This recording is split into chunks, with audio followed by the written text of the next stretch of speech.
Oke, selamat siang Bu Setia dan teman-teman. Kami dari kelompok satu akan mempresentasikan chapter satu, yaitu What Does It Mean to be a Leader.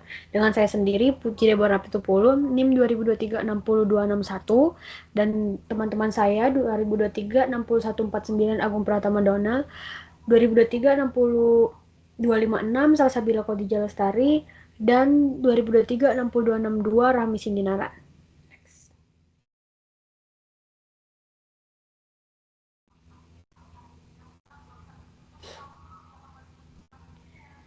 Kita langsung saja masuk ke pembahasan yang pertama, yaitu kita akan membahas tentang what does it mean to be a leader. Apa sih sebenarnya makna dari kepemimpinan itu? Seorang pemimpin merupakan seseorang yang memiliki kemampuan untuk mempengaruhi orang lain. Selain itu, dia juga memiliki kemampuan untuk membangun tujuan bersama, sehingga di dalam satu tim itu, timnya memiliki tujuan yang akan dikembangkan atau akan dijalani bersama-sama. Kemudian, seorang pemimpin harus mampu menciptakan lingkungan kerja yang kolaboratif. Sebagai contoh, di sini ada Abraham Lincoln. Dia terkenal sebagai pemimpin yang memiliki kerendahan hati, disiplin, dan dia juga memiliki sifat empati, terbuka, kesadaran diri, dan dia tidak egois. Di mana dia memiliki juga kemampuan untuk mempengaruhi orang lain dan mengajak anggotanya untuk bersama-sama mencapai tujuan bersama sehingga menciptakan lingkungan kerja yang kolaboratif. Next.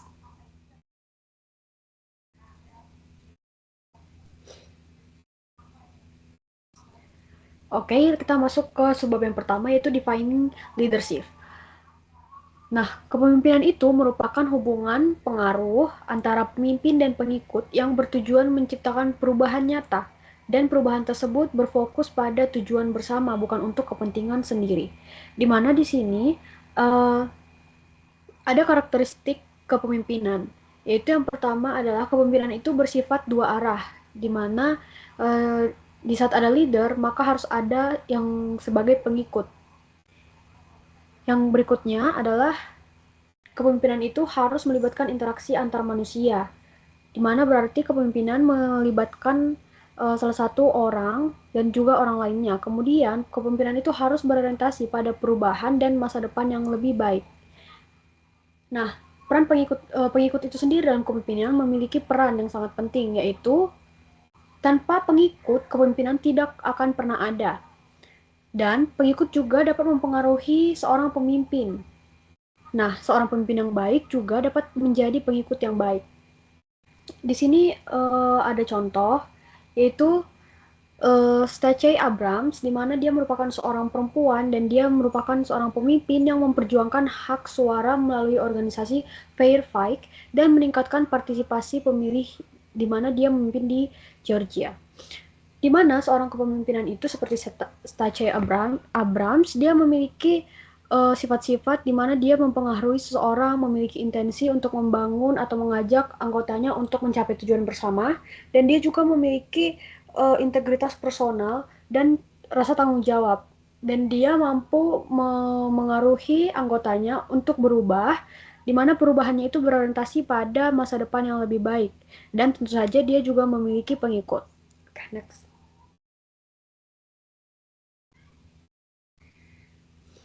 Nah, hal yang perlu kita ingat yaitu bahwa kepemimpinan itu sangat penting, di mana setiap ada organisasi, maka di organisasi tersebut harus ada satu orang yang menjadi pemimpin, di mana semua organisasi membutuhkan kepemimpinan yang bukan hanya untuk mengatur, tapi juga kepemimpinannya harus bersifat efektif. Tanpa kepemimpinan yang baik, organisasi tentu saja akan sangat mudah mengalami kegagalan. Nah, selain itu, kepemimpinan juga membuat perubahan, di mana semua organisasi itu harus berubah sesuai dengan tujuan perusahaan dan sesuai dengan bagaimana kepentingan atau keperluan di masa sekarang. Kemudian, kepemimpinan itu dapat muncul dari mana saja, bahkan tanpa jabatan yang formal. Hal ini dapat disebut emergent leadership. Sebagai contoh, di sini ada Greta Thunberg, di mana dia itu muncul sebagai emergent leader melalui proses kepemimpinan yang bahkan dia tidak berasal dari uh, jabatan formal, tetapi dia muncul dari inisiatif pribadi yang kemudian diakui pada sebuah organisasi dan dia diikuti banyak orang. Pada tahun 2018, Greta ini memulai aksi mogok sekolah untuk iklim, di mana dia duduk sendirian di depan parlemen Swedia. Dan kemudian aksi ini seiring dengan waktu dikenal sebagai gerakan Friday for Future. Nah, awalnya eh, dia hanya melakukan gerakan ini secara individu. Belum ada pengikut, tetapi dia konsisten dan kekonsistenannya itu menarik perhatian media, masyarakat, dan pelajar dari berbagai negara. Nah, karena pesan yang ia sampaikan sangat jelas dan berbasis sains, dan ia menyampaikannya dengan keberanian moral, maka semakin banyak orang yang merasa terwakili oleh suara Greta ini. Dan kemudian, maka timbullah dukungan publik yang meluas dan membuat banyak siswa di dunia ikut melakukan aksi mogok sekolah untuk menuntut kebijakan iklim yang lebih serius dari pemerintah. Nah, dari situlah Greta ini mulai diundang berbicara di berbagai forum internasional seperti United Nations dan pertemuan iklim global. Nah, kepemimpinannya disebut sebagai emergent leader karena dia muncul secara alami, bukan dari pengaruh sosial, bahkan bukan dari posisi yang resmi atau jabatan formal. Ia memperoleh legitimasi melalui tindakan nyata dan dia memiliki kekonsistenan dalam menyampaikan pesan serta kemampuan memobilisasi gerakan global. Nah, dengan demikian si Greta ini itu menjadi contoh bagi kita dan perlu kita ingat bahwa seseorang dapat menjadi pemimpin ketika ide dan tindakannya mampu menginspirasi orang lain untuk mencapai tujuan bersama. Next.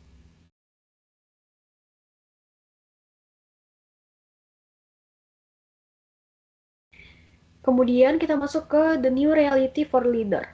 Seperti yang kita ketahui bahwa saat ini terjadi perubahan global di mana media sosial, AI, globalisasi, bahkan kita sudah melewati pandemi dan dari pandemi itulah muncul uh, sistem kerja yang virtual.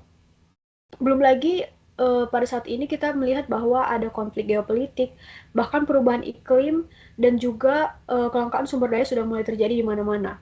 Nah, dampak dari perubahan global ini adalah sebanyak 84% pemimpin menilai bahwa tuntutan kepemimpinan itu telah berubah karena adanya perubahan global dan perubahan cara kerja di mana dunia semakin menjadi kompleks dan karena adanya globalisasi dan dunia mulai saling terhubung dan kompleks. Nah, untuk itu maka perlu implikasi untuk seorang pemimpin di mana seorang pemimpin itu harus mulai menyadari bahwa kepemimpinan tradisional itu tidak lagi cukup untuk melawan perubahan global. Tetapi, pemimpin itu harus beradaptasi dengan paradigma dan kepemimpinan baru. Di sini kita bisa melihat dari exhibit 1-2 di mana the new reality dari old paradigm leader menjadi new paradigma leader. Di mana yang pertama kita bisa melihat dari bagian ini bahwa yang pertama ada stabilizer menjadi krisis manager, di mana pemimpin lama yang dulunya berperan menjaga stabilitas organisasi dan dia hanya memastikan semuanya berjalan biasa.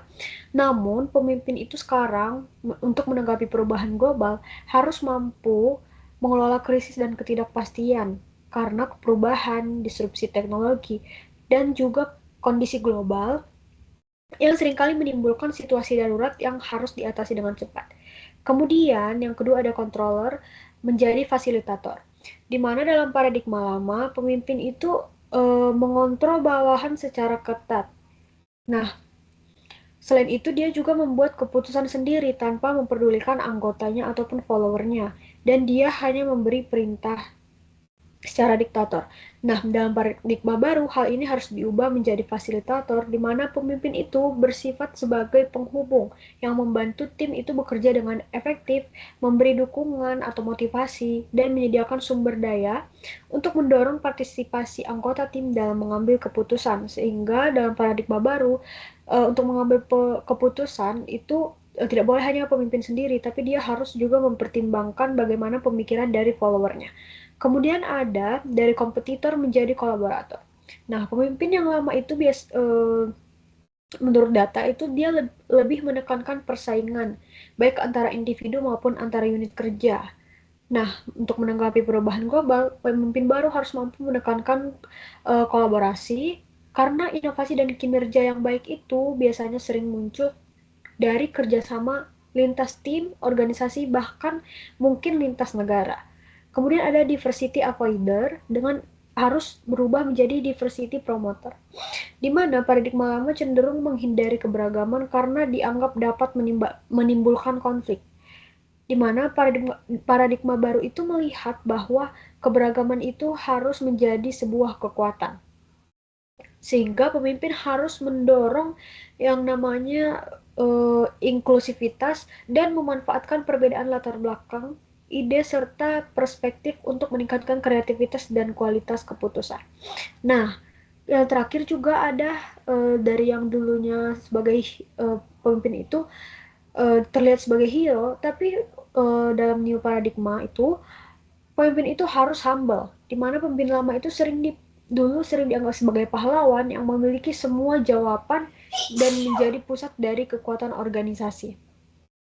Nah, dalam konteks perubahan global, pemimpin harus menyadari dia harus lebih rendah hati dan uh, harus memahami bahwa tidak semua jawaban ada pada dirinya sendiri, sehingga dia harus memiliki sikap yang terbuka terhadap masukan dan belajar dari orang lain dan mengakui kontribusi dari anggotanya ataupun tim.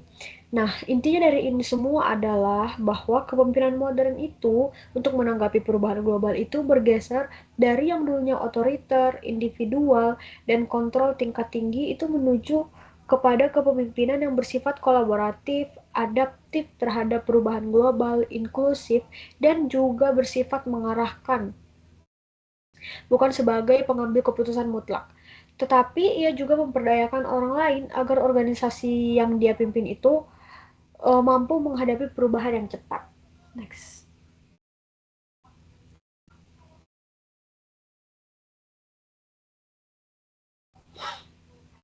Nah, ini untuk melanjutkan yang tadi yaitu from stabilizer to crisis manager, di mana paradigma lama itu pemimpin itu fokus menjaga stabilitas organisasi, seperti yang tadi ada di poin pertama yaitu dia sebagai stabilizer, tapi dia sekarang pemimpin untuk menanggapi perubahan global harus bersifat sebagai crisis manager, di mana dalam menghadapi realitas baru yang di mana dunia udah penuh dengan perubahan, ketidakpastian, maka pemimpin harus mampu sebagai uh, krisis manager yang mengelola krisis dengan baik.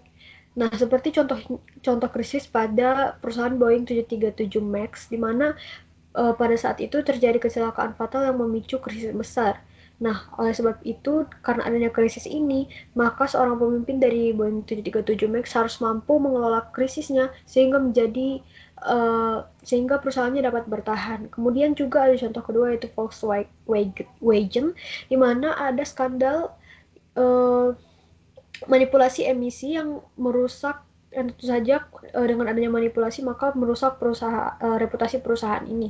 Nah, di sini pemimpin harus dapat bertindak sebagai krisis manager dan juga fasilitator yang membantu timnya untuk mengatasi skandal tersebut. Nah, implikasi dari ini semua adalah bahwa pemimpin itu harus bersifat responsif dalam menanggapi krisis, cepat beradaptasi terhadap perubahan global, dan siap menghadapi krisis apapun yang terjadi dalam organisasinya.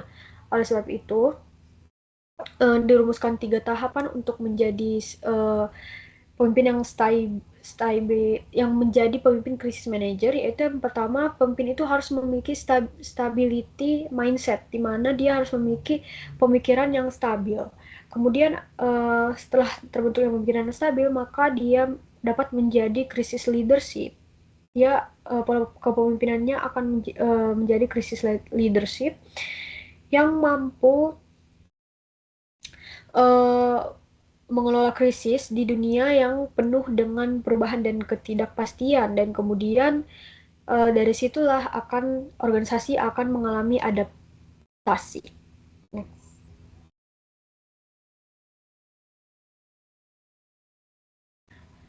Nah, kemudian kita akan membahas leaders book self, di mana di sini ada leading in the digital world, di mana teknologi itu sudah merubah bagaimana cara organisasi bekerja dan bahkan bagaimana orang-orang yang ada di dalam organisasi itu dipimpin.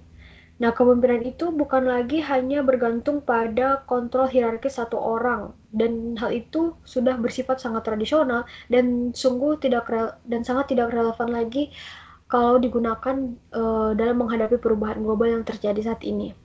Oleh sebab itu, melihat organisasi yang sudah semakin global, terhubung, dan dinamis, maka kepemimpinan itu harus bersifat inclusivity, di mana inclusivity ini yaitu terbuka terhadap perbedaan. Di dunia yang semakin kompleks dan terhubung, perbedaan itu akan semakin muncul. Maka seorang pemimpin harus bersifat inklusif, di mana dia harus mendengarkan mendengarkan ide dari berbagai pihak sehingga terbentuklah kolaborasi antara berbagai pihak dan kemudian dari kolaborasi ini terbentuklah kreativitas yang tidak terbatas dalam organisasi sehingga organisasi dapat mencapai tujuannya dengan maksimal secara bersama-sama.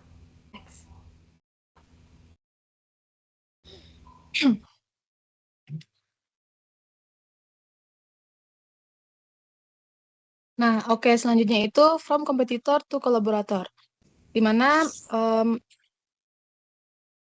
perkembangan teknologi digital dan media sosial itu membuat organisasi semakin saling terhubung. Karena itu, perusahaan tidak lagi hanya fokus pada persaingan, tetapi lebih menekankan kolaborasi dan kerjasama, di mana pemimpin yang efektif mampu memanfaatkan ide, bakat, dan sumber daya dari berbagai pihak, baik di dalam maupun di luar organisasi. Kolaborasi juga dapat dilakukan dengan pemasok, pelanggan, pemerintah, universitas, dan organisasi lainnya untuk menciptakan nilai bersama. Contohnya itu adalah Jennifer Loving yang mendirikan organisasi non-profit Destination Home untuk mengatasi masalah tunawisma melalui kerjasama berbagai pihak. Dan sejak tahun 2015 telah membantu lebih dari 5.000 orang untuk mendapatkan tempat tinggal. Namun, agar kolaborasi berhasil, pemimpin harus memiliki pola pikir kolaboratif, di mana menjaga komunikasi tetap terbuka, serta menciptakan lingkungan yang kerja yang mendukung kerja tim. Terus yang kedua yaitu from diversity avoider to diversity promoter, di mana dulu organisasi itu lebih menyukai tim yang seragam karena lebih mudah berkomunikasi dan bekerja sama. Namun di dunia yang semakin global, keseragaman bisa membatasi ide dan sudut pandang.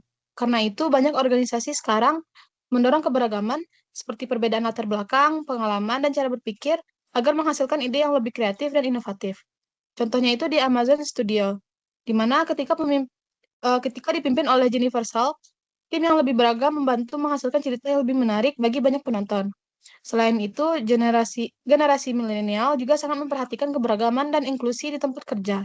Oleh karena itu, pemimpin masa depan perlu menciptakan lingkungan kerja yang terbuka dan menghargai perbedaan. Selanjutnya itu from hero to humble, di mana dulu pemimpin sering dianggap sebagai hero yang memiliki semua jawaban dan menyelesaikan masalah sendiri. Namun di dunia yang semakin kompleks, satu pemimpin tidak bisa menangani semuanya sendiri. Karena itu muncul konsep humble leader, yaitu pemimpin yang rendah hati, mau mendengarkan orang lain, dan fokus pada keberhasilan tim.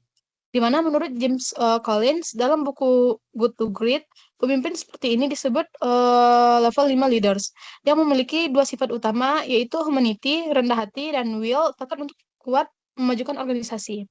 Contohnya itu adalah Satya Nadella, yaitu CEO Microsoft yang mengubah budaya perusahaan menjadi lebih terbuka untuk belajar dan bekerja sama. Hal ini membantu meningkatkan kinerja dan perkembangan Microsoft. Terus selanjutnya itu how leadership difference from management, di mana manajemen merupakan proses untuk mencapai tujuan organisasi secara efektif dan efisien melalui kegiatan seperti perencanaan, pengorganisasian, penempatan staf, pengarahan, dan pengendalian sumber daya. Namun, manajemen berbeda dengan kepemimpinan, di mana kepemimpinan lebih berfokus pada menciptakan visi masa depan, menginspirasi orang lain, serta mendorong perubahan dan inovasi dalam organisasi. Walaupun berbeda, keduanya itu tidak bisa dipisahkan, karena organisasi itu lebih membutuhkan manajemen untuk menjaga keteraturan dan efisiensi, serta membutuhkan kepemimpinan untuk memberikan arah, motivasi, dan perubahan. Oleh karena itu, seorang manajer yang baik sebaiknya juga memiliki kemampuan kepemimpinan agar organisasi dapat mencapai kinerja yang lebih tinggi. Selanjutnya itu providing direction and purpose, di mana manajemen dan kepemimpinan sama-sama berperan dalam memberikan arah bagi organisasi. Namun, manajemen lebih fokus pada membuat rencana yang detail, menyusun jadwal, dan mengatur sumber daya agar tujuan dapat tercapai secara efektif. Sementara itu, kepemimpinan lebih menekankan pada penciptaan visi, masa depan, serta strategi jangka panjang untuk menghadapi tantangan dan peluang. Contohnya itu adalah Miranda Wang yang memiliki visi untuk mengatasi limbah plastik yang sulit didaur ulang melalui perusahaannya Bio Collection, di mana visi sendiri merupakan gambaran masa depan yang ingin dicapai organisasi, seperti visi Motorola untuk menjadi perusahaan terbaik di dunia dan visi IKEA untuk menciptakan kehidupan sehari-hari yang lebih baik bagi banyak orang.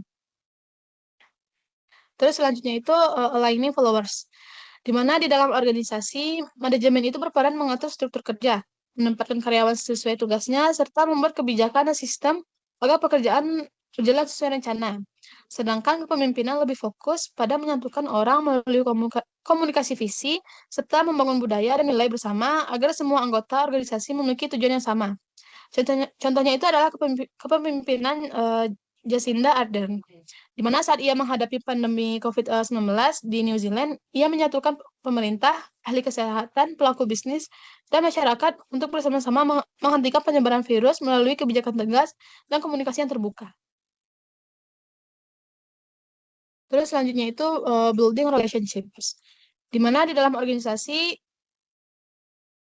manajemen lebih menekankan pada pencapaian hasil kerja agar produk atau layanan dapat diselesaikan tepat waktu. Sedangkan kepemimpinan lebih fokus pada membangun hubungan dengan karyawan, membantu mereka mengenali kekuatan dan kelemahan, serta memotivasi mereka agar bekerja dengan kemampuan terbaik. Hubungan dalam manajemen biasanya berdasarkan jabatan dan wewenang formal. Sebaliknya, kepemimpinan bergantung pada pengaruh pribadi, kepercayaan, dan kemampuan menginspirasi orang lain. Contohnya itu adalah gaya kepemimpinan Andrew Blanchard yang mendorong kerjasama tim dengan mendengarkan masukan dan memberi kesempatan pada anggota tim untuk berperan sebagai pemimpin. Hal ini menunjukkan bahwa kepemimpinan yang baik dibangun dari kepercayaan dan hubungan yang kuat. Selanjutnya itu developing personal leadership qualities, di mana kepemimpinan bukan hanya soal kemampuan teknis, tetapi juga tentang kualitas pribadi yang dimiliki seorang pemimpin, seperti antusiasme, integritas, keberanian, dan kerendahan hati. Pemimpin yang baik memiliki kepedulian terhadap pekerjaan dan orang lain, sehingga dapat membangun hubungan emosional dengan timnya dan membuat mereka merasa menjadi bagian dari sesuatu yang bermakna. Selain itu, pemimpin perlu berani mengakui kesalahan, mendengarkan pendapat orang lain, dan belajar dari pengalaman. Contohnya itu seperti Michelle Peluso, yang harus belajar memahami bahasa tubuh rekan kerjanya melalui video call selama pandemi untuk mengetahui siapa yang membutuhkan dukungan. Hal ini menunjukkan bahwa pemimpin yang efektif adalah pemimpin yang mengenal dirinya sendiri, berpikiran terbuka, dan mau terus belajar dari orang lain. Terus selanjutnya itu creating outcomes, di mana perbedaan antara manajemen dan kepemimpinan menghasilkan hasil yang berbeda, di mana manajemen itu bertujuan untuk menjaga stabilitas, keteraturan, dan prediktabilitas melalui budaya efisiensi. Sedangkan kepemimpinan mendorong perubahan kreatif, bahkan perubahan besar dalam budaya yang lincah dan berintegrasi agar organisasi dapat berkembang dalam jangka panjang. Pemimpin juga membutuhkan keberanian untuk mengambil keputusan sulit yang terkadang dapat merugikan hasil jangka pendek. Contohnya itu terjadi di Capital One ketika David Castillo menjadi wakil presiden machine learning. Ia mengubah cara kerja tim dari modal lama, di mana tim AI bekerja sendiri menyelesaikan masalah, menjadi modal kolaborasi dengan ilmuwan data, ahli bidang terkait, dan insinyur perangkat lunak dari unit bisnis, di mana hasilnya itu yaitu jumlah proyek yang dapat dikerjakan meningkat 10 kali lipat, di mana waktu pengembangan proyek rata-rata hanya sekitar 12 per minggu.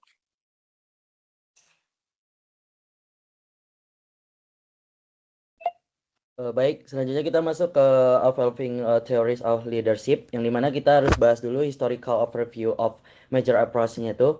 Di sini ada dibagi sebagai 6 ya teman-teman. Yang pertama kita bahas dulu Great Man Theories, yang dimana tuh kayak pemimpin yang dilahirkan.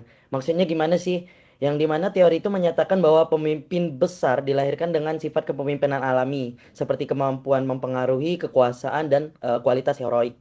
Nah, sehingga kepemimpinan dianggap berasal dari bakat bawaan, sehingga seseorang dapat menjadi yang bisa dikatakan orang besar, mampu memimpin dan mempengaruhi orang lain dalam organisasi, masyarakat, agama, pemerintah maupun militer. Nah, di sini contohnya itu ada dari Napoleon Bonaparte, teman-teman, yang dimana Napoleon itu dianggap sebagai pemimpin besar yang memiliki kemampuan kepemimpinan yang ia miliki sejak lahir, yakni tanpa adanya dia itu mengikuti pola pemimpin yang lain.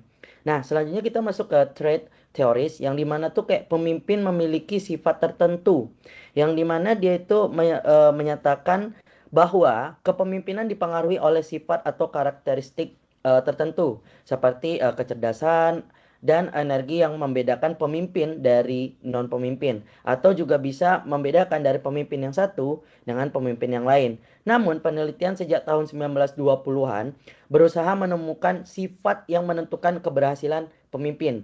Namun tidak ditemukan daftar sifat yang selalu menjamin keberhasilan meskipun kajian tentang karakteristik pemimpin masih terus dilakukan. Nah, kalau untuk teoris ini kita ada contohnya dari Bill Gates, di mana Bill Gates itu berhasil memimpin Microsoft karena memiliki sifat seperti kecerdasan yang tinggi, visi, kerja keras, dan kemampuannya dalam menganalisis. Nah, selanjutnya kita masuk ke behavioral theories, yakni fokus pada perilaku pemimpin, yang dimana kayak apa yang dilakukan oleh pemimpin tersebut bukan pada sifat yang dia miliki. Nah, sejak tahun 1950-an, peneliti meneliti perilaku pemimpin di tempat kerja termasuk aktivitas, peran, dan cara mereka berinteraksi dengan pengikut. Yang dimana untuk melihat perbedaan antara pemimpin yang efektif dan tidak efektif. Nah, kalau di sini contohnya itu teman-teman ada dari Satya Nadella.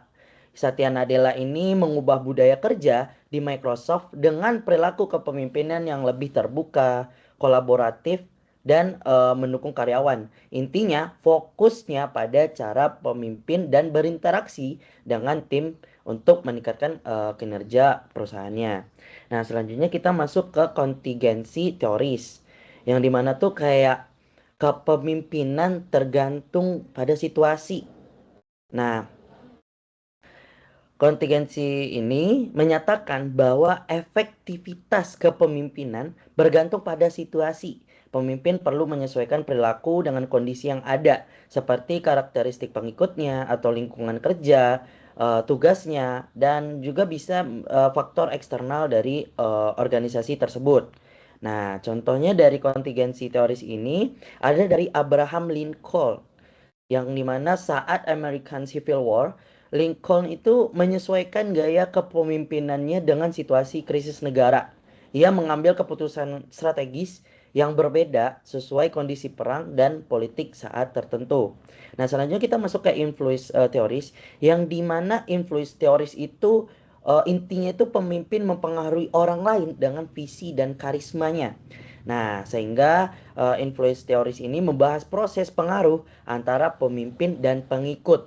Salah satu fokus utamanya adalah kepemimpinan karismatik, yaitu kepemimpinan yang didasarkan pada kepribadian, kekualitas, dan karisma itu sendiri, bukan pada jabatan atau otoritas formal. Sehingga pemimpin mempengaruhi orang lain melalui visi yang menginspirasi serta pembentukan budaya dan nilai organisasi untuk mencapai tujuannya tertentu.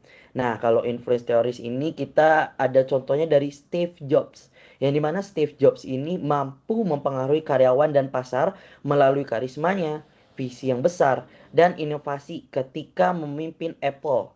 Banyak orang yang mengikuti visinya untuk mencapai produk revolusioner.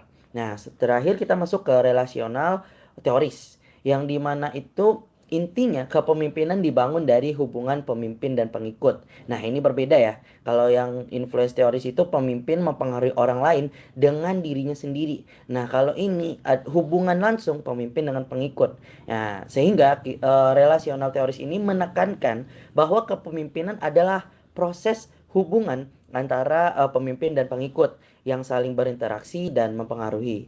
Nah, kepemimpinan tidak hanya bergantung pada tindakan pemimpin, tetapi kerjasama semua pihak untuk mencapai visi bersama. Nah, hubungan interpersonal menjadi kunci efektivitas kepemimpinan dengan contoh seperti kepemimpinan transformasional dan servant leadership. Nah, kalau contoh nyatanya itu dari Nelson Mandela, yang dimana Mandela membangun hubungan yang kuat dengan masyarakat dan pengikutnya, mengutamakan kerjasama, kepercayaan, dan rekonsiliasi saat memimpin South Africa setelah masa apartheid. Nah, next, tolong di next, Rahmi. Selanjutnya kita masuk ke a model of leadership evolution, yang dimana leadership ini ternyata dibagi menjadi 4 era. Yang pertama, era pemimpin heroik, yang dimana merupakan era pra-industri dan sebelum sistem birokrasi berkembang. Nah, pada masa ini organisasi masih kecil dan biasanya dipimpin oleh satu orang pemimpin yang mengatur seluruh kegiatannya. Nah, biasanya kepemimpinan pada era ini menekankan teori manusia hebat atau great man, yaitu pemimpin dianggap sebagai tokoh utama yang memiliki sifat kepemimpinan alami dan mampu mengendalikan organisasi secara keseluruhan hanya dengan diri dia sendiri. Nah, pada era kedua ditandai dengan munculnya hierarki dan birokrasi dalam organisasi yang semakin besar. Sehingga pada era kedua ini intinya itu ada dari sistem, aturan, dan birokrasi tadi. Nah, sehingga fokus kepemimpinan pada era ini lebih pada detail pekerjaan daripada gambaran besar dan cocok untuk lingkungan yang stabil. Nah, pada era ketiga itu intinya pada kerja tim dan perubahan yang dimana muncul ketika lingkungan bisnis menjadi tidak stabil dan penuh persaingan global sehingga teknik manajemen rasional tidak lagi cukup. Dengan demikian, organisasi mulai menerapkan kerja tim, perubahan organisasi, perbedayaan karyawan, dan peningkatan kualitas. Nah, pada era ini muncul para pemimpin yang memimpin tim dan juga memimpin perubahan dengan penekanan pada pengaruh, kolaborasi horizontal, dan berbagi kepemimpinan berdasarkan pengetahuan atau keahliannya. Nah, pada era keempat nih, intinya ada dari visi jaringan inovasi digital, yang dimana kita masuk dong pada era digital, mobile, dan media sosial yang penuh perubahan cepat nih. Nah, sehingga kepemimpinan pada era ini disebut enlightened leadership, yaitu pemimpin yang lebih fleksibel, kolaboratif, dan membangun hubungan serta jaringan daripada mengandalkan kekuasaan hierarki. Nah, pemimpin ini mendorong visi bersama, pembelajaran terus-menerus, inovasi tentunya, serta pengembangan orang dan organisasi agar mampu beradaptasi dengan sebuah perubahan. Next. Nah, di sini kita bisa ngelihat ya, ada sebuah maps-nya dari leadership evolution, yang dimana ada dari era pertama, terus ke era kedua, terakhir ke era tiga, dan penutupnya di era keempat atau yang kita rasakan saat ini. Nah, intinya di sini teman-teman bahwasannya dari era pertama itu munculnya pemimpin great man. Selanjutnya di era kedua munculnya pemimpin yang rasional terhadap manajemen. Nah, yang ketiga munculnya pemimpin dengan tim yang leadership. Nah, yang terakhir munculnya pemimpin pada era keempat yakni enlightened leadership. Next. Nah, baik. Di sini kita masuk nih, leadership can be learned. Yang dimana kayak leadership itu juga harus belajar. Nah, kalau di sini ada 5 nih, teman-teman, kesalahan fatal yang terjadi oleh leader nih. Pertama, performance problems-nya. Terus kedua, problem with relationship-nya. Terus difficultly changing-nya.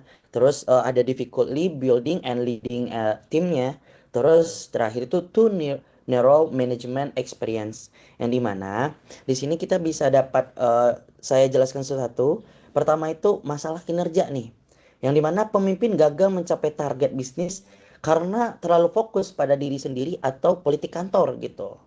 Nah, contohnya di sini kayak seorang manajer penjualannya tuh lebih sering mencari pujian dari atasan tuh daripada fokus peningkatan penjualan timnya, sehingga target perusahaannya itu tidak tercapai. Nah, kalau yang kedua itu problem with relationship-nya, yaitu masalah hubungan, yang dimana pemimpin sulit membangun hubungan dengan orang lain, sering bersikap kasar, manipulatif, atau tidak dapat dipercaya gitu. Nah, contohnya itu kayak seorang supervisor sering memarahi karyawan itu di depan umum, sehingga tim yang lainnya tuh menjadi tidak nyaman dan bisa jadi kinerja timnya tuh menurun. Nah, yang ketiga itu kayak difficult change, yakni sulit berubah, yang dimana pemimpin tidak mau menerima kritik atau belajar dari kesalahan. Nah, contohnya itu kayak ketiga strategi bisnis gagal, seorang manajemen tidak menggunakan cara lama dan menolak saran dari tim sehingga perusahaan semakin tertinggal dan dari pesaing gitu loh. Nah, yang keempat itu kayak difficultly building and leading a team, yang dimana tuh kayak pemimpin tidak mampu mengelola tim, tidak bisa mendelegasikan pekerjaan atau salah memilih anggota tim. Nah, contoh nyata itu kayak seorang kepala proyek ingin mengerjakan semuanya dan tidak memberi kepercayaan kepada tim. Nah, sehingga proyek menjadi lambat selesai karena hanya satu orang yang menjadi titik tumpuannya. Nah, yang terakhir itu too narrow management experience, yang dimana pengalaman manajemennya itu terlalu sempit. Yakni pemimpin hanya ahli di satu bidang dan tidak mampu melihat gambaran besar organisasi. Contohnya ini, seorang manajer yang sebelumnya hanya fokus pada teknis produksi, ketika dipromosikan menjadi direktur, tidak mampu memahami strategis bisnis secara keseluruhan. Next. Nah, yang terakhir itu kita leader good behaviors. Tadi kita membahas tentang kesalahan apa sih yang dilakukan oleh pemimpin, apa sih yang hal-hal fatal yang yang menghasilkan pemimpin yang tidak baik. Nah, sekarang kita membahas tentang pemimpin yang baik itu kayak gimana gitu. Nah, pemimpin sukses saat ini lebih menekankan pada perubahan daripada stabilitas, terus pemberdayaan daripada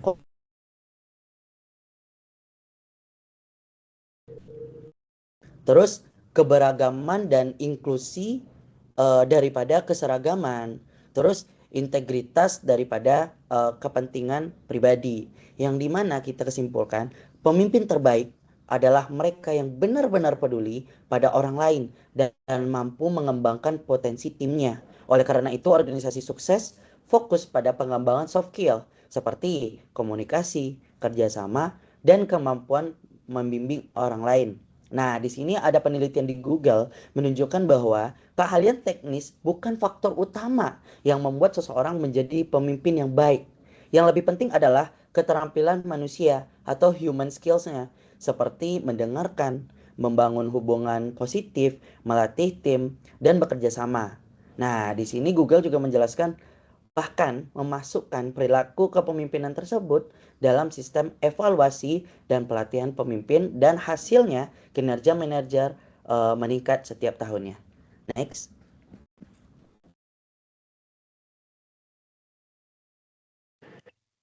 Oke, selanjutnya di sini saya akan menjelaskan mengenai how to use this book to learn leadership competencies.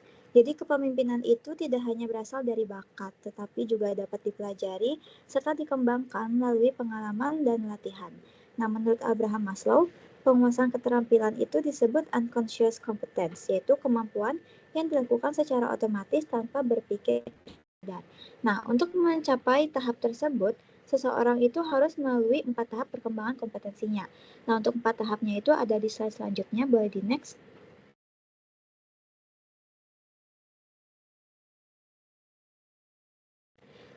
Selanjutnya ada 4 tahap perkembangan kompetensi. Yang pertama itu unconscious incompetence. Jadi ini tuh tidak memiliki kemampuan dan tidak menyadari kekurangannya. Contohnya itu seperti seseorang yang belum pernah memimpin kelompok, mungkin menganggap memimpin itu adalah hal yang mudah kan. Padahal ia itu belum memahami keterampilan yang harus dibutuhkan. Yang kedua ada conscious incompetence. Jadi, menyadari bahwa diri itu belum mampu, tetapi sudah memahami apa yang perlu dipelajari. Misalnya, setelah mencoba memimpin diskusi kelompok dan mengalami kesulitan mengatur anggota tim, seseorang mulai menyadari bahwa ia itu perlu belajar komunikasi dan manajemen tim. Yang ketiga ada conscious competence, yaitu mulai memiliki kemampuan tetapi masih membutuhkan usaha dan kesadaran untuk melakukannya dengan baik. Contohnya, seseorang sudah bisa membagi tugas dalam kelompok dan mengarahkan anggota tim, tetapi masih perlu berpikir dan merencanakannya dengan hati-hati agar semuanya itu dapat berjalan dengan baik. Yang terakhir ada unconscious competence.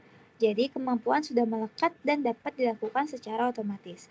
Misalnya seperti seseorang yang sudah sering memimpin organisasi atau tim kerja itu dapat mengatur anggota, menyelesaikan masalah, dan mengambil keputusan secara alami tanpa harus berpikir terlalu lama.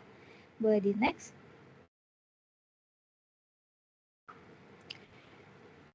Nah, di sini ada gambar exhibit 1.8 ya. Jadi ini tuh how to use this book to learn leadership. Jadi buku ini tuh menyediakan beberapa metode pembelajaran untuk mengembangkan kompetensi kepemimpinan.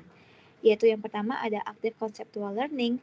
Jadi melalui membaca materi, contoh kasus, ulasan buku, dan menjawab pertanyaan diskusi untuk memahami konsep kepemimpinan. Yang kedua ada leadership practice, know yourself, berupa kuesioner untuk membantu mengenali kekuatan dan kelemahan diri dalam kepemimpinan. Yang ketiga ada put it into practice, seperti latihan kecil untuk menerapkan konsep kepemimpinan dalam kehidupan sehari-hari. Contohnya kayak mencoba memimpin diskusi kelompok atau memberikan masukan kepada teman. Yang keempat ada leadership skill building exercise. Jadi latihan yang lebih mendalam untuk mengembangkan keterampilan kepemimpinan melalui praktik dan simulasi. Yang terakhir ada leadership skills application melalui studi kasus, yang dimana memberikan kesempatan untuk menganalisis masalah kepemimpinan dan menerapkan solusi yang tepat. Nah, jadi secara keseluruhan buku ini tuh bertujuan untuk membantu pembaca meningkatkan kesadaran dan kompetensi kepemimpinan secara bertahap. Namun, keberhasilan dalam menjadi pemimpin tidak hanya bergantung pada buku atau pengajar, tetapi juga pada kemampuan individu untuk menerapkan dan melatih keterampilan kepemimpinan dalam kehidupan sehari-hari. Selanjutnya,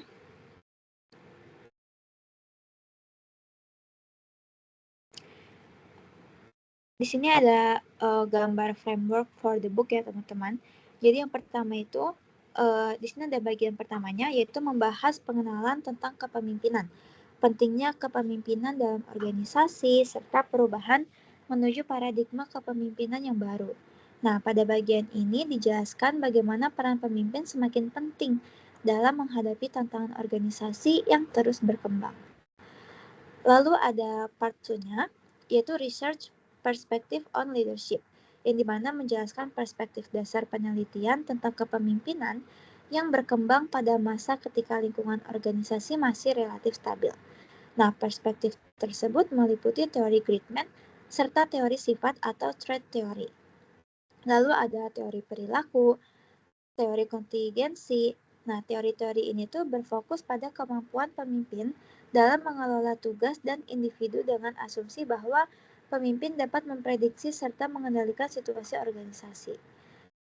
Lalu ada bagian 3, 4, sama 5-nya ya, membahas pendekatan kepemimpinan yang lebih sesuai dengan kondisi lingkungan yang tidak stabil dan penuh perubahan. Lalu ada part 4-nya yaitu the leader as a relationship builder. Berfokus pada kemampuan membangun hubungan yang efektif dengan orang lain, seperti memotivasi anggota tim, berkomunikasi secara efektif, memimpin tim, menghargai keberagaman, serta menggunakan kekuasaan dan berpengaruh secara tepat. Contohnya, seorang pemimpin tim yang mampu memotivasi anggotanya untuk bekerja sama dan mencapai tujuan bersama. Lalu ada yang part terakhirnya, yaitu part 5, the leader as social architect. Jadi membahas peran pemimpin sebagai membangun sistem sosial dalam organisasi untuk menciptakan masa depan yang lebih baik. Pada bagian ini dijelaskan tentang para pengikut atau followership, penyelarasan budaya dan nilai organisasi dengan visi serta kemampuan memimpin perubahan. Contohnya, seorang pemimpin perusahaan yang mampu mengarahkan perubahan strategi organisasi agar tetap mampu bersaing di masa depan. Nah, jadi secara keseluruhan, buku ini memberikan gambaran lengkap mengenai perkembangan konsep kepemimpinan dari teori dasar hingga pendekatan modern. Buku ini juga menggabungkan hasil penelitian dengan pengalaman nyata sehingga membantu membaca, memahami, dan mengembangkan keterampilan kepemimpinan yang relevan untuk masa kini serta masa depan. Selanjutnya. Oke, baiklah, sekarang kita masuk ke bagian kasus. Next.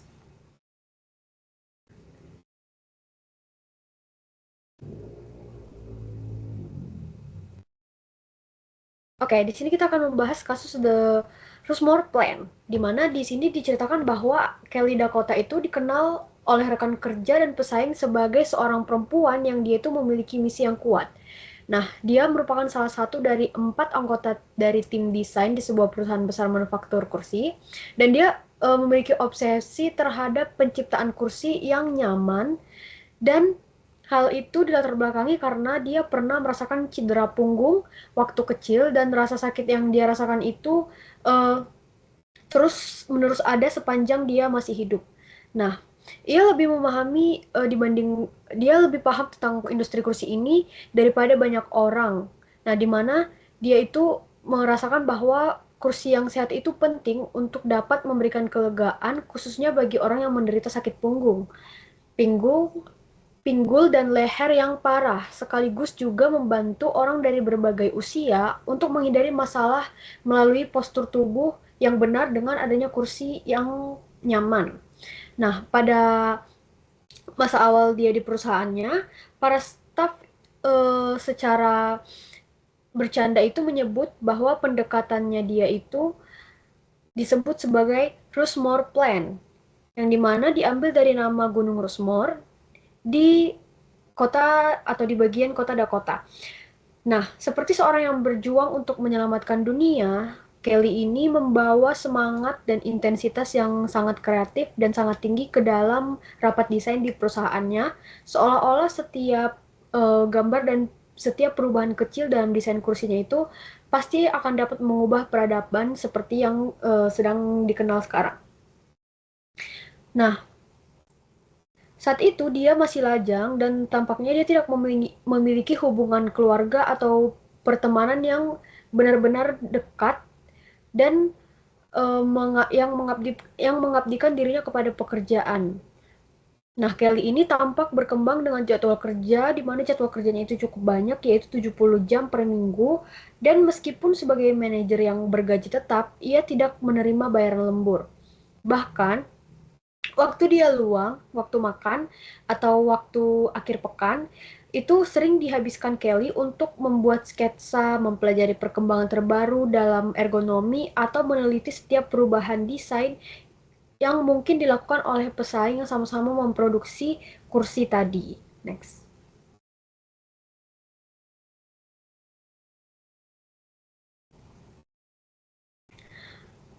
Nah, dalam anggota tim Kelly, dia ada seseorang bernama John Craddock, dan dia berkata, ketika Anda mengunjungi toko furnitur, Anda hampir pasti akan melihat Dakota berkeliaran, memeriksa apa yang ditawarkan pesaing. Nah, kami sering menertawakannya. Ia benar-benar membawa kursi ke rapat dan membongkarnya untuk menunjukkan penemuan kecil yang ia temukan. Nah, obsesi Kelly terhadap kursi dan didukung oleh rasa sakit tubuh, gravitasi, serta keinginan Kelly ini untuk selalu mengungguli dari pesaing, membuat uh, Kelly menjadi karyawan yang sangat berharga, dan hal itu memberikannya reputasi sebagai desainer kreatif di industri. Sejak kursi ergonomis Gravity Sejak kursi ergonomis Gravity dari Peter Opsik pada tahun 1970-an, belum ada orang yang mampu memberikan dampak yang diberikan Dakota kepada industri manufaktur kursi. Nah, kontribusinya terhadap keuntungan perusahaan itu benar-benar tidak dapat disangkal. Persaingan yang ketat dengan furnitur impor membuatnya semakin berharga di mata petinggi-petinggi di perusahaannya. Nah, bahkan pesaing juga terus merekrut si Kelly ini.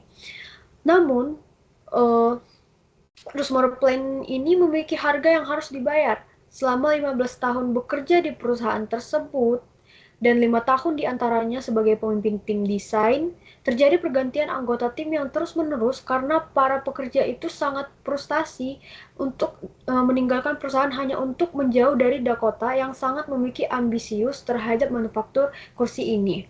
Next.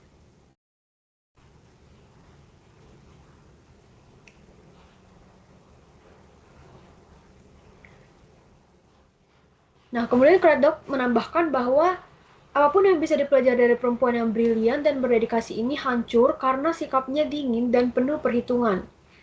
Craddock juga berkeluh bahwa dia mengatakan bahwa saya dulu sangat bersemangat bekerja dengannya. Namun pengetahuan yang ia miliki dijaga ketat, ide desainnya dianggap sempurna, sementara ide kami selalu dibedah habis-habisan. Kami bahkan bercanda bahwa ia memiliki alat penyadap di mana-mana, karena jika kami berkumpul diam-diam untuk membahas sebuah ide desain, tiba-tiba ia datang ke rapat berikutnya dengan ide yang sama. Suatu kali ketika ia terlambat beberapa menit, kami pikir kami berhasil mengalahkannya dan langsung mempresentasikan ide kami. Tiba-tiba ia masuk dan berkata, "Sepertinya ide itu ada di udara. Saya punya sesuatu yang sangat mirip, lalu menampilkan desain yang sudah selesai. Tebak siapa yang menang." Nah, kemudian oleh karena itu, Dakota ataupun Kelly ini menjadi tantangan besar bagi manajemen perusahaan karena ia memiliki pengaruh yang cukup besar dan sangat positif, namun di balik itu juga sangat negatif terhadap budaya organisasi. Kontribusinya terhadap desain dan keuntungan perusahaan itu tentu saja jauh melebihi karyawan lain. Akan tetapi, di balik itu semua ada dampak negatif terhadap budaya tim, kreativitas, dan moral kerja yang menyebabkan di perusahaan hilangnya banyak talenta serta menciptakan suasana penuh kecurigaan dan ketidakpuasan. Ancaman si Dakota ini adalah ia bisa membawa bakatnya ke perusahaan lain, namun ia terus membayangi para eksekutif puncak. Kini, Craddock dan Leslie Warren, dua anggota tim desain lain yang berada di perusahaan yang sama dan juga mereka sangat berbakat, mengajukan ultimatum kepada manajemen. Mereka meminta untuk melakukan sesuatu terhadap Dakota atau mereka mengancam mereka akan mengundurkan diri. Next.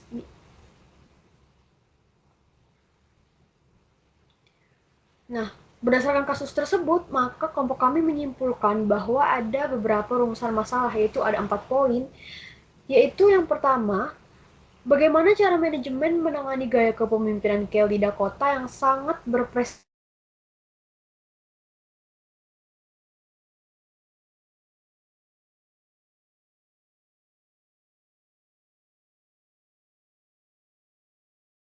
di dalam tim menjadi tidak sehat.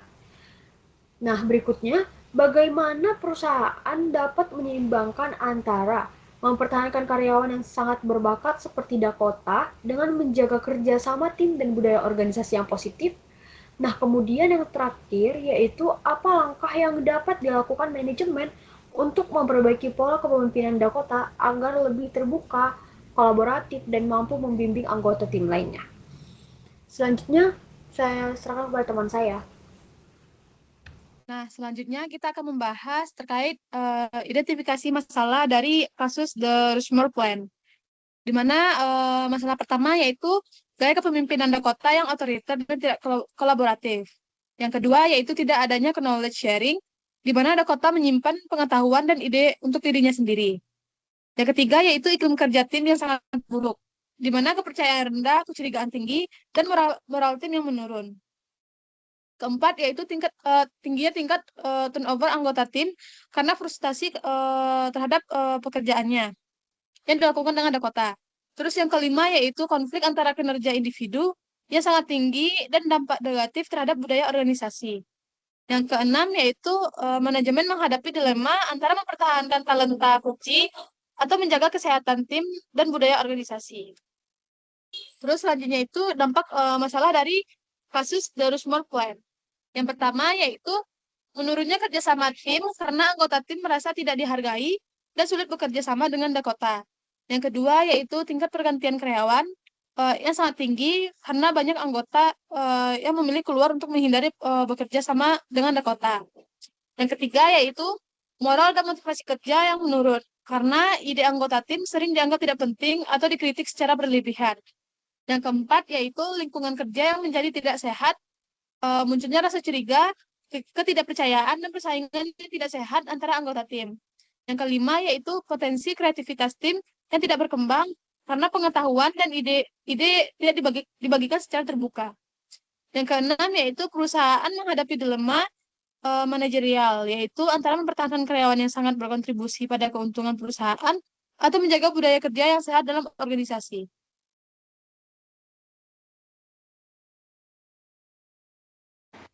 Oke, selanjutnya ada solusi alternatif. Yang pertama itu pindah ke individual kontributor murni atau IC senior. Yang kedua ada coaching dan performance improvement, plan PIP yang ketat, serta pemecatan dan promosi anggota tim yang lain.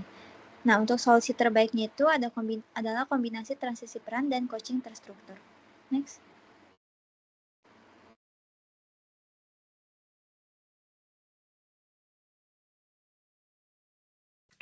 Oke, baik, kita akan masuk ke beberapa pertanyaan dari kasus ini. Yang pertama itu di sini kita langsung terjemahkan. Yang dimana yang pertama, jika Anda adalah pemimpin puncak, bagaimana Anda akan merespon ultimatum tersebut? Jelaskan secara spesifik dan alasannya kenapa. Nah, kalau di sini karena kita berkelompok, jadi jika seseorang menjadi pemimpin perusahaan, maka tidak akan langsung memihak kepada Dakota ataupun tim lain, tetapi mencari solusi yang menjaga talenta sekaligus memperbaiki kerja tim.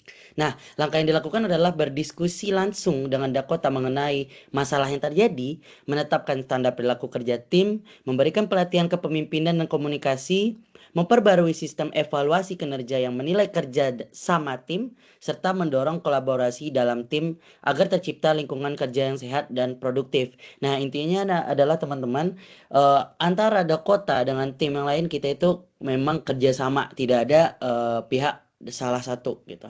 Lanjut.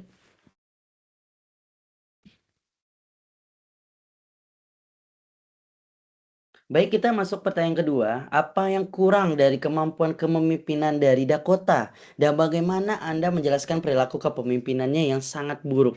Nah, di sini kita dapat mengambil kesimpulan bahwasanya Dakota memiliki kemampuan teknis dan kreativitas tinggi, tetapi lemah dalam kepemimpinan interpersonal.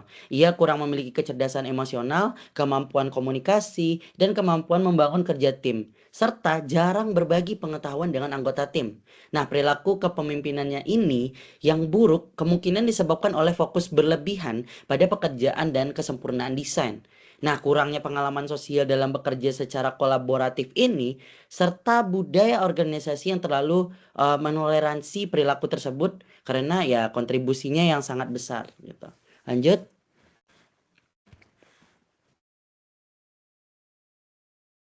Baik, pertanyaan terakhir adalah jika Anda adalah manajer Dakota, bagaimana Anda meningkatkan kesadarannya terhadap dampak negatif yang ia berikan kepada tim? Dan bagaimana Anda membimbingnya menjadi pemimpin tim yang lebih baik, berbagi pengetahuan dan membimbing anggota tim lainnya? Nah, kalau kita sebagai manajer Dakota, kita tuh bisa memberikan umpan balik secara langsung dan jujur mengenai dampak perilakunya terhadap tim.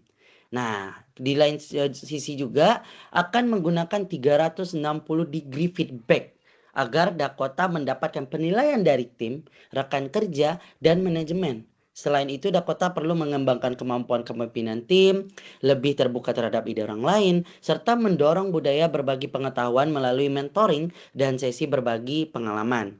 Nah, yang untuk terakhir, akan ditetapkan tujuan kepemimpinan yang jelas, tidak hanya terkait inovasi produk, tetapi juga pengembangan tim, kolaborasi, dan peningkatan moral kerja.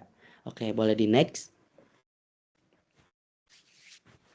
Nah, berarti teman-teman kesimpulannya adalah kasus The Rushmore Plan menggambarkan dilema organisasi ketika seseorang karyawan memiliki kinerja dan kreativitas yang sangat tinggi, tetapi perilakunya merusak kerja tim dan budaya organisasi.